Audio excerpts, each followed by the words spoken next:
All right, Celeste and Sebastian.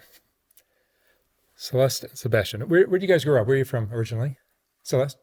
Originally, I'm from Kansas, but I grew up in Nashville, Tennessee. I moved to Nashville when I was like 4, and so I grew up most of my childhood in Nashville. And Sebastian? I was born in San Bernardino County, and I was raised in East LA.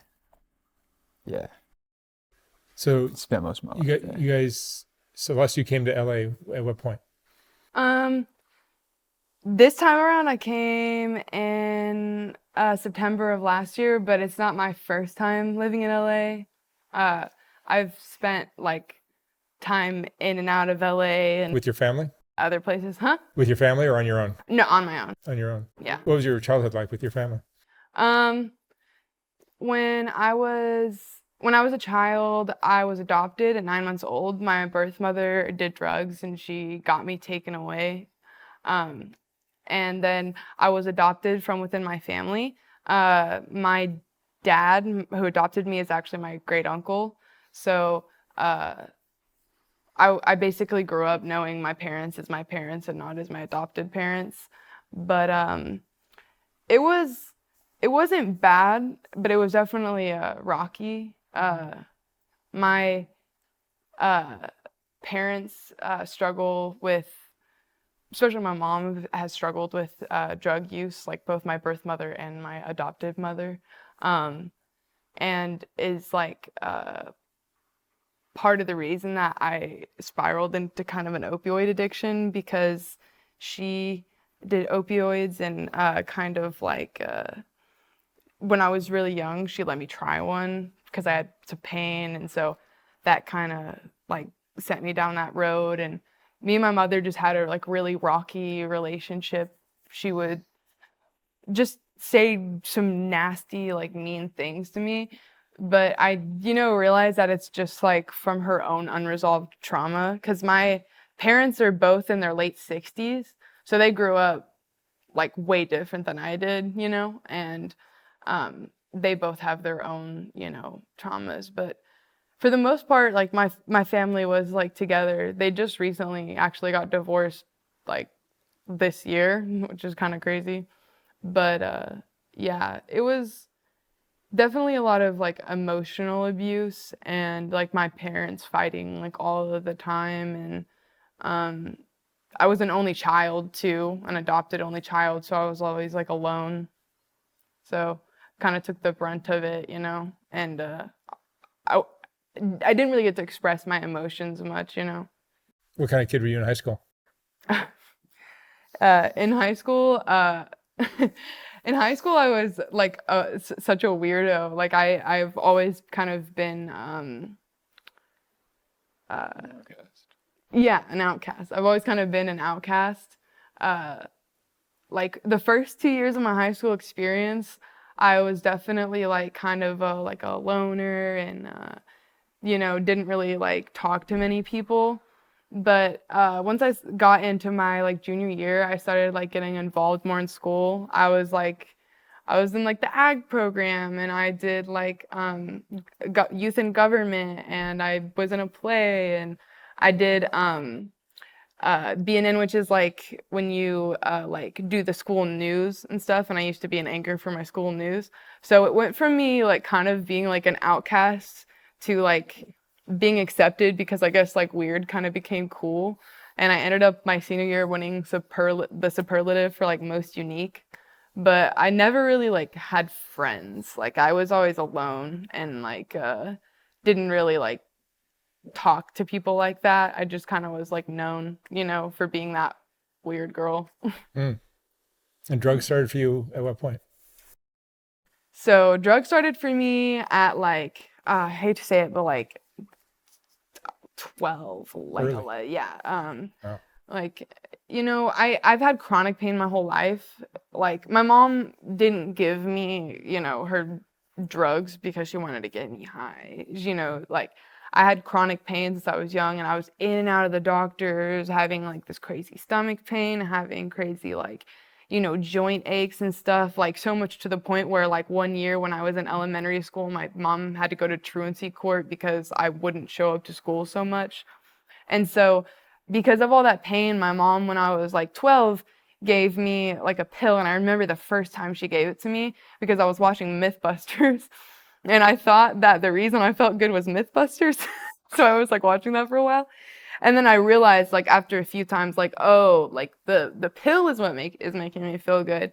And so I would like, and it's opiates, you know, so I would like, I would start, you know, stealing her pills and stuff. And then like eventually like I got into marijuana, and like I started smoking marijuana like 12, 13 too.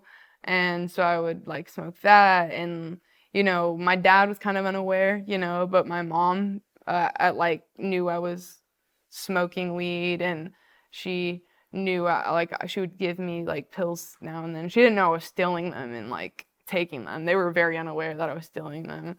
But yeah, I then like later in high school I started doing like nothing crazy. I think I did like acid like once when I was like 17, but like I didn't really start like heavy drug use until I was older. But from the ages of 12 to 15, I would say like addicted to opioids. Like I would take them to school and take them at school, and I would like just like it would bother me when I didn't have them all the time. And it was just like such an issue because it was like it was right there in my house, you know what I mean? And my parents didn't know, so I would just like, you know, grab them. And then eventually, you know, you meet people that, you know, take their parents' drugs, and then you buy them off of them. And so yeah, like opiates were like a big problem for me when I was that age. And then when I was like 14, I overdosed in my bathroom and like woke up like basically like almost dead. I don't know how I woke up because I like hit the toilet, and I was like 14, and I kind of like no, I was 15, and I like woke myself up, and I was like, okay, I need to like kind of quit this. But you know, it's been an on and off like journey with opiates because of that, you know, and because of like my past of my birth mother also like using, Sure. and my my adoptive It's almost mother like you were destined to do it. almost. And Sebastian, tell me your story. You had both your parents? No, actually, I grew up without a father. My mom was, hold on, I'm so sorry.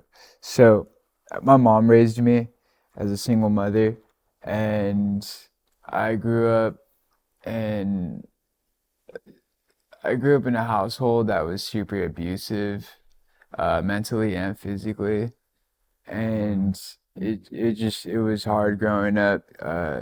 I don't know. I didn't have much freedom. I couldn't go outside and play with like the other kids and stuff. And she abused drugs. She would use meth around me, and just would smoke weed around me and like leave me alone and stuff, like leave me by myself in the house and stuff. And um, yeah, I mean, I don't know. It almost feels like I was destined to use drugs too because I started using at a young age. I first smoked weed when I was 12, and then yeah, after that I started using cocaine when I was like 13, and it was like avidly. I used it like a lot, and I have ADHD, and I don't know, I self-medicated a lot because I felt like it helped me in a way, but obviously it didn't really. Um, yeah, and I don't know, I had trouble in school. I was always like the troubled kid, and I was just really misunderstood because, I don't know, I just didn't really have a good home or any support, from my family. And I'd get in trouble with the law a lot. And I don't know, just, would bring the cops to my front door a lot. And what was it? Yeah. The story about your stepdad. Oh yeah. Yeah, my mom got married to this guy, and they had nine kids together. And yeah, he was like super abusive with them, and he would leave them alone and stuff, just a lot of like child neglect and stuff. And then My mom actually went to jail. What was it? Like late 2021, and she lost like all my siblings, and they all went to foster care. But he actually, their father just got custody of them. Like it was like last year, and I visit them every now and then, but I don't really talk to them. Um, yeah. Tell the story. You go. Oh yeah, and then sorry, thank you. When I was like 16, my he was super abusive towards my mom, and one day like he like hit her and like he like punched her and gave her a black eye, and he was trying to like hit me too, and so I don't know, I just got tired of that, and I was like older and I had like more power in my hands, and so he was an alcoholic, and so I reached for like his Grey Goose vodka bottle, and like I smashed it against the table just because I seen that in movies and I thought that was like kind of cool. And I like slashed him on the side of his like I don't know, lung or something. Yeah, like lung right there. Um yeah, and he just had like this really big gash, and it was like I don't know, I was kind of dumb. I did it in the front yard, and this like lady, it was like a nice, quiet like neighborhood. So this like jogger passed by, and she was like, I guess she called the cops, and she saw that, and my mom called the cops, and so did, yeah. So then they came, and I don't know. I went to juvie for like 6 months, and that was horrible. It sucked. And then after that, I was on house arrest for 2 months, and this all happened while I was like a senior in high school, and yeah. And then I wasn't supposed to graduate either, but then I got most of my credits while I was in there, and then what was it when I so like the last day when everyone's graduating, uh, my principal knocks on my door, and I'm thinking like I'm not supposed to graduate, and he was like hop in my truck, let's go. Yeah, I guess there was like a miscalculation of credits, and I don't You know, got to I ended graduate. up graduating. Yeah, and that was fun, I guess. It was cool. So And you got to graduate. yeah, I got to graduate.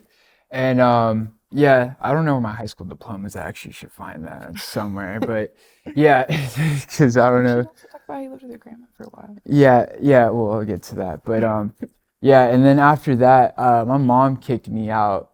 She kicked me out like 2 days after I graduated. And He was still 17. yeah, I was still 17, and I was like 2 months away from being 18. And I don't know, I didn't want to be there anyways, because like I said, I grew up, she was super abusive, and just like in every way, Like very and she'd abusive. put me down and physically abuse me. I remember like growing up, I was like, what was it? I was like 11 when she put my hand on the stove and would make my sister watch. And, I remember just like going through a lot of just like really psychotic abuse, like she would beat me with extension cords and starve me and, just like horrible stuff that like I don't know. My younger sister got most of it. She got I think the words like mutilated or something a lot. She would like tie her up and leave her in the bathroom and then like piss on her and stuff, and it was really bad. It was horrible. Um and I had to witness some of that, but I was young at the time. I didn't really know what to do. I didn't think it was okay, but at the same time I didn't know like what to think of it. Um like now that I'm older, I know that it was like, that was not okay. But yeah, going back, so, when she kicked me out, like I was 17, I wanted to go back home to my room, and just, lock myself in there. But I was kind of like, no, it's kind of like a new opportunity, fresh start for me to like figure things out on my own. And so when my friends had landed in Seattle, I really I'm an artist. I work on music a lot, and I like making clothes and stuff, and just reworking lots of stuff. And so one of my friends, he flew in from Seattle, and he was like, "Hey, like I'm in the studio. Do you, want to come over? I saw your post about you not having nowhere to go tonight." So that night I slept in the studio, and like pumped out a whole mixtape. That was a really good summer. What was that summer? That was summer 17 going into 18, or no, I think that was like summer 18, but yeah. Um, and just since then, I've just been like, staying with lots of random. Are you just like staying on the street sometimes? Yeah. Yeah. Just recently, I think he had more like luck when, not to interrupt you, Yeah, go ahead. when he was like on his own, like a little bit younger, like 18 and 19, like 20. Yeah. But since we've been together, we've like definitely like slept outside like a good few times. You guys have been together how long? 7 months. 7 months. Mhm. How'd you guys meet? The internet. It's crazy too, because I was here last year, in summer of last year, and I was homeless, and he was homeless, and we ended up like going to the same shows and like being around each other in the same scene. And How old are you guys? I'm 23. I'm 21. 21. Yeah. Yeah, and so we just missed each other, but we'd followed each other on Instagram, and it's kind of crazy. It's one of those things where I would look at his profile, and I'd always be like, "This guy's so mysterious. I want to like talk to him," and he did the same thing. Like I want to talk. and then one day I moved here. Like when I first moved here in September, I had a friend let me move in with her, and kind of like she told me, like, hey, like I'll help you out. Come move in, which she didn't really help. I mean, she helped me out, but she ended up screwing me over in the end. But yeah, I was like about to go hang out with someone else, and he just texted me, and I think I replied to your story on Instagram, and he literally just said, come over. Like nothing else, no conversation. He just said, come over. And I was just like, okay. And so like I even like missed a video shoot to go over because I was just like, I was so like We're actually intrigued. supposed to go to the same music shoot, right? Oh, that was the next day. Yeah. No, yeah. And I went over there, and we hung out for a little while, and we talked on the balcony for a long time about kind of drug use and like bonding over. Are you guys using the same drug? Yeah, well, not at that point, but Yeah. we both had like problems with opiates and stuff. And the next day or the day after, something like that, I went back over there. That's when I missed the video shoot to go hang out with him. And literally like the second day, he kind of like vented to me about how he used. Can Yeah, do you yeah, mind? go ahead. About how he used fentanyl, and like ended up like using in front of me, and it was kind of like I saw it as like a cry for help because he was smoking so much that he was like nodding out in front of me, and yeah, and we ended up. I just felt like you understood me. I felt comfortable. Yeah, it was one of those like moments where it was just like, like you meet someone and they just like understand you like more than anyone else. And yeah, we ended up kissing, and like we ended up saying I love you that night. Like it was like really, really fast. And we kind of just like took it like the next week we were hanging out in Hollywood, and we didn't want to stop because my roommate didn't like him for like past reasons, and so we couldn't hang out at my place, and he was living in a shelter at this point. And so we went to Venice, and we slept on the beach, and then we hung out in Venice, and then the next day we went to Santa Monica, or we went to Santa Monica at night, and then we slept in Santa Monica, and we woke up and we like rode the Ferris wheel. And this at this point I was using a lot of ketamine, and so I was like high on ketamine, like riding this Ferris wheel, and we were just like, we have like pictures of us in the Ferris wheel. It was like one of those most like magical days of my life, honestly. So you guys are using the same drug now? Yeah. Yeah. Like, so at first when he was using like fentanyl, he was like, no, don't use it. Like he really like. I really put my foot down. I really did not want her to use it. Yeah. And I couldn't hide it from her. Like I've been using since like 2017. I've been using for a while now, like for 4 years. And so, I get sick. I go through withdrawals if I don't like use within like the next like 6 hours.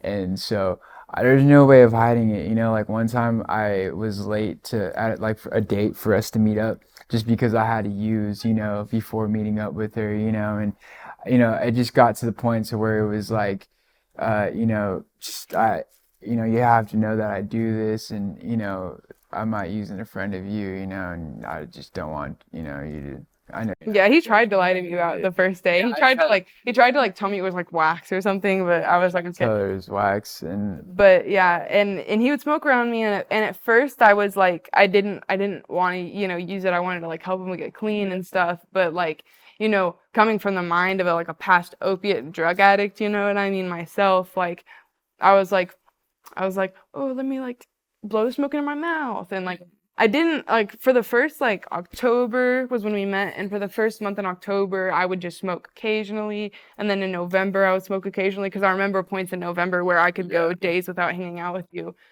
But it was really when my friend kicked me out for basically dating him. It was pure like it was awful. Like she made this promise to me that she was gonna help me out and that I didn't have to pay rent. Like for the first few months, and I did. I basically paid $1,000 just to sleep on her couch for 2 months, and I wasn't even there half the time because I wanted to be with him, and he couldn't come over.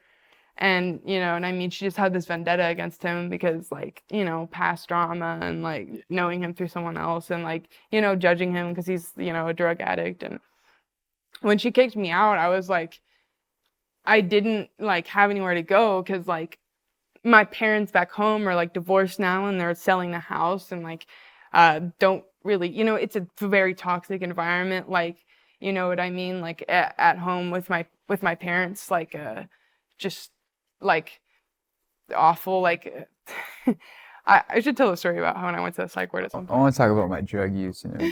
No, you go ahead. Yeah, I just wanted to pinpoint. I started using opiates like a lot, like every day back like in 20.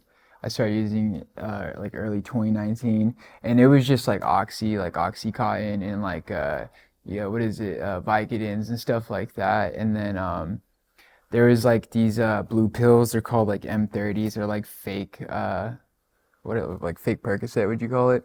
Yeah, and they're pressed with fentanyl. And I knew this, you know, and I knew what I was like getting high off, you know, and I just didn't want to say it was fentanyl, and it was cool to say like, oh, it's a Percocet, like it's not, you know, it's like kind of taboo to say it's fentanyl, you know, and um yeah, and then like one day, and I was using the blue pills for like a year straight, and then one day my like my drug dealer that I get them off, she was like, "Oh, I don't have any. I didn't get the shipment of them, but I do have like the key like chemical that's like in them, and that's fentanyl. That's what you're getting high off." And so I was like, okay, and she was like, you should, you know, if you want to, you know, get high, you should try this if you want to get well. And I was like, okay. And so, you know, I tried, I was like super like young and naive. I was like, you know, 19. I was just like looking for, you know, and it's, you know, some relief and stuff. And so she invites me upstairs to her apartment, and I try it, and then I was like, damn, this feels good. This feels like 10 times stronger than what I normally use, which is that blue pill that I was talking about. And you know, at first I didn't know how addictive it was. I've heard of it before. I've had friends die from it, but Talk about your OD the I first still, day. yeah. And then so still the same night I'm like hitting it, and I don't know, you know, what I'm dosing myself with. And then like all I remember was waking up with her naked. I'm naked. She's on top of me, you know, and then like on the dresser there's like a bunch of Narcans, and you know she's on top of me, but she's like sleeping. And then I'm like, I wake her up and I'm like, what just happened? And she's like, well, you died last night. You overdosed. And I was like, what, really? Because everything after me hitting the foil, I like blacked out, you know. She like completely took advantage of Yeah, it. I guess like, you know, we had sex, but like I don't even remember. That's not sex. That's not consensual. You know what I mean? He was completely sexually assaulted in them. So when someone Narcans you, you like you go into like a withdrawal state, you know, and you start sweating and you feel like sick It's and awful. vomiting. It's horrible, especially if yeah. So like when you wake up from that, so when I woke up, I was like feeling sick, and this was like my second day in, and I was like you know, how do I make myself feel better? And she was like, oh, you gotta like keep using to feel better. And so then that's when I got hooked. She, gave me some more fentanyl and I felt better. And then from then on, I kept using and using and using. And yeah, I don't know. I've stopped at periods of times. Like the longest I've been clean for was 6 months. That was sometime last year, but then I picked it back up again. Um, I don't know. I keep running back to it. I went to treatment like last month, was it? Yeah, Last month. we both went to like treatment, and but like I relapsed, and I kind of like ended up like making him relapse, which like I feel really guilty about. But like, and it was crazy because if they hadn't given me Suboxone, I would have been fine. But they had given me Suboxone, and the Suboxone that I was withdrawing from was worse than the fentanyl withdrawals. Um, and I thought it was fine. I like leave because I was at this place and I was having seizures, and they didn't even think I was having it was just not a good facility overall. And like one of the main reasons I left, and this is like really fucking hard to talk about, but the reason I like went in was because I was pregnant, and I found out that I was pregnant, and we wanted to like keep the baby, and we wanted to like go through with that because we were already like working on housing, and we were like, well, if I'm pregnant, we can get housing like that, you know what I mean? And I have, good job experience and stuff. I used to work at Amazon making like $50,000 a year, so like I was like, we can do this.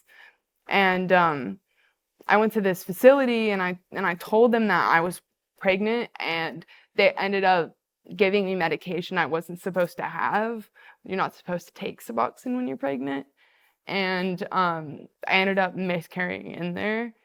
And I like And they we're refused to take you to the hospital that night. yeah, and I mentioned it to them too, that I was bleeding out, and they didn't even like take me. It was like a whole thing. And so yeah, we miscarried, and I remember like calling him at the hospital because I had had a seizure like a few days later. They didn't let us have phone calls at all, so I was stuck in there with like going crazy. And I called him at the hospital, and I told him like I'm pretty sure I lost the baby, and like I can't even tell you like how he cried, like he wailed. And at the hospital, like I confirmed, I like asked them like, can you, figure out if I'm, still pregnant? And they were like, no, you're not. And so like that was like really hard. And like once I found that out, like I left, you know what I mean, to be back with him. And I really wanted to stay clean, but I was like so weak and stuff, and I wasn't feeling good, and I got Suboxone off the street, and that wasn't helping. And so I ended up smoking fentanyl, and it, you know what I mean? It just like, it's a cycle. And we keep wanting to go to treatment, but we're like working on this housing.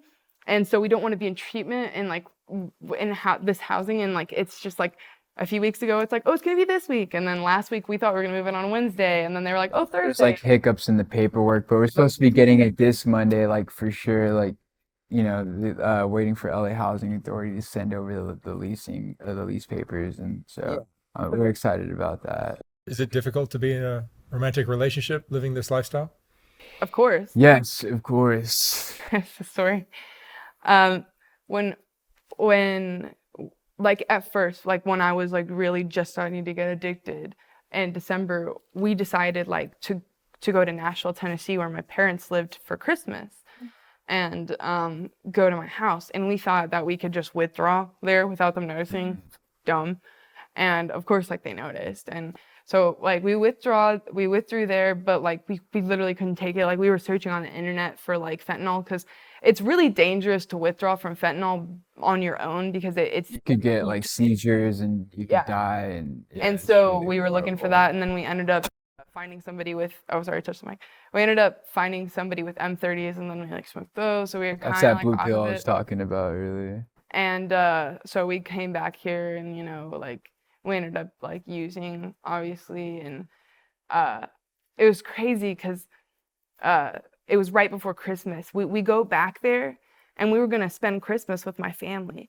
And of course, like the day after we get there, his housing manager calls and says, you have to be here right now to sign some paperwork, and you're gonna get your housing. So we're thinking we're gonna go back there and only wait like a couple weeks, maybe a month at most, to get the housing. And it's been since that ended December. Like there's so many times where we wish we would have just stayed in Nashville and got like jobs and stuff, because he made it sound like, oh, you need to be here in person. Like, honestly, you probably could have signed that paperwork like forever later. I like an estimate of like 2 weeks, the most a month, and I was just like, okay, let's do this, hopped on a plane, landed in LAX, and then, we've been waiting like 6 months since.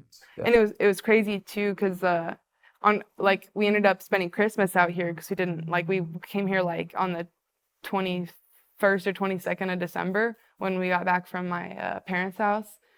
And on Christmas, we used to sneak into this like apartment building that we had a friend that lived in there, and there was like this little like couch in like a main area, and we would kind of sleep there sometimes. And we slept there Christmas night, or the night before Christmas.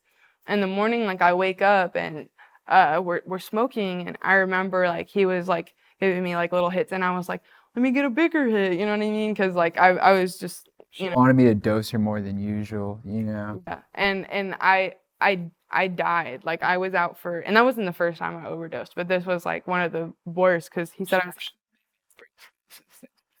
yeah, I have a bracelet that says "Thanks for saving my life." He's saved my life like 5-6 times now.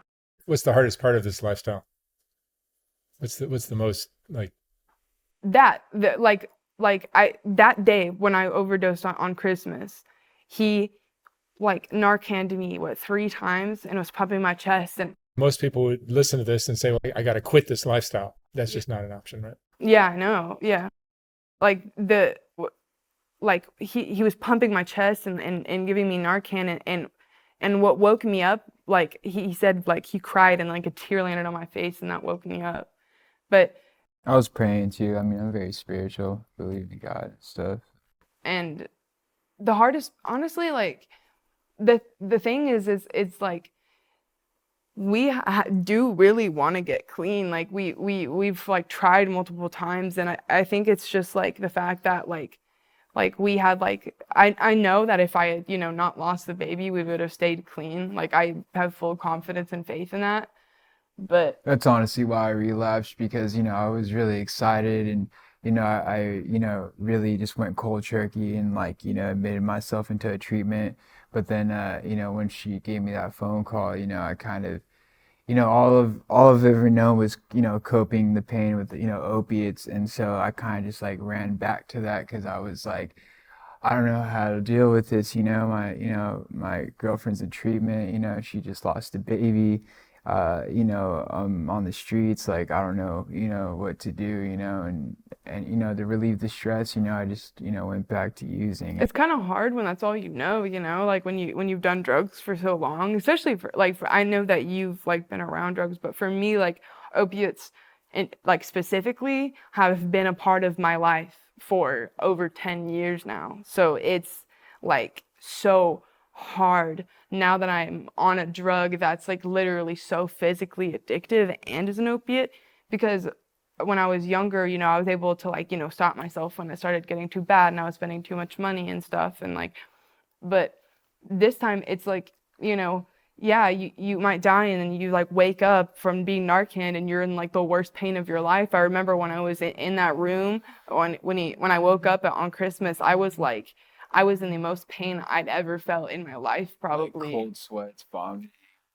It was awful, but you know what I mean? Like we genuinely want to like stop. It's like, but you have to, you have to take genuine time out of your life. It's not just like, what I mean, go through the withdrawals for a few days. It's like, what I mean? You have to find a time to, go into a treatment and like make sure it's the right treatment. Because when I went into that treatment and all that happened to me, it's like now I'm like more, because I was going stir crazy, you know what I mean? The first time that we started to detox by ourselves, I know we ended up like, smoking the M30 when we were back in Nashville, but we spent 2 days doing it, and because we had each other and we had our phones to distract ourselves, we were able to. But in that place that I was in, I wasn't able to have anything to distract me, and I was like just going crazy, and it's really just that like we were waiting on our housing because we really want to like kind of do it on our own and like go like we have a plan to go to this place for the first 4 days, take care of like the initial like withdrawals, and it's a place where we can have our phones and we can have like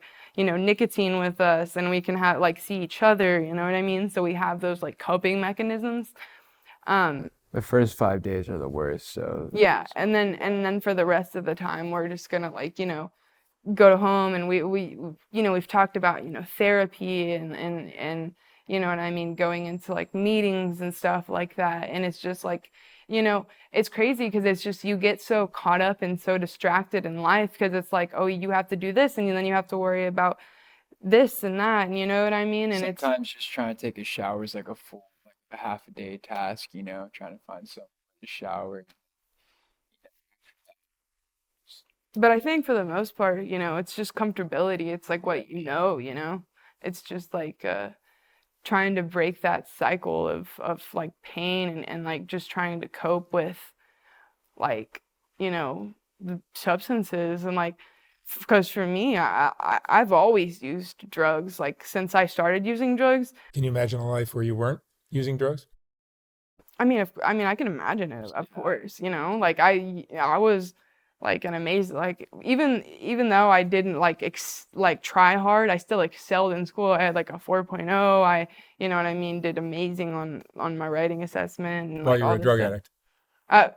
Yeah, I mean, at that point, I was, A functioning career. like I was only doing, marijuana and like, other stuff, but yeah, throughout my whole high school, I ended up, excelling. And and I mean, I even got scholarships. And I didn't, because I think, and I don't want to blame it on my parents because I'm still my own person, but I was never like pushed, like I didn't know what I wanted to do, and I was never steered in a direction. And I was scared because I grew up poor and I didn't want to like be in college debt because like even the scholarships, like what if they don't cover everything? I know they don't cover certain things, and like what if I don't want to do that and I end up spending all that time? And it's just like all those things where I was like too afraid to do that, and I wanted to travel. And so like I ended up moving to Miami, and like moving to New York, and like moving to Riverside, California. And like I've spent times where I've made, crazy amounts of money, and I've been,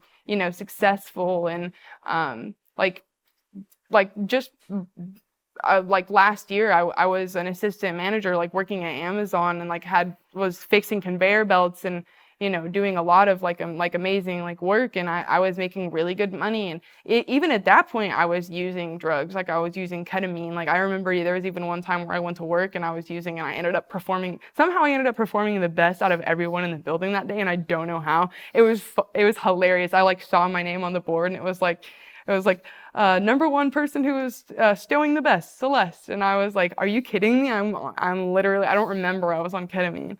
So it's like, you know what I mean? Like it's just kind of like when you grow up doing drugs, you learn how to be like a functioning drug addict. And that's where it's like really dangerous, because it's like if you can, function while doing it, you don't really see like all this stuff until you start, getting deep into it. Like when you get into a drug like fentanyl, and then you see yourself overdose, and you know what I mean, you like recognize that like now I could have brain damage. And like it's hard, you know what I mean? And it's like I think like I don't know if I would still be here if I didn't start using like with someone like I you know what I mean, as much as like you know what I mean, like meeting him is what like in a sense led me into that. I feel like the mental state I was in, like I would have been led down that path regardless. And I'm just glad that I like got to experience it with someone who cares about me and like could save my life and stuff. Because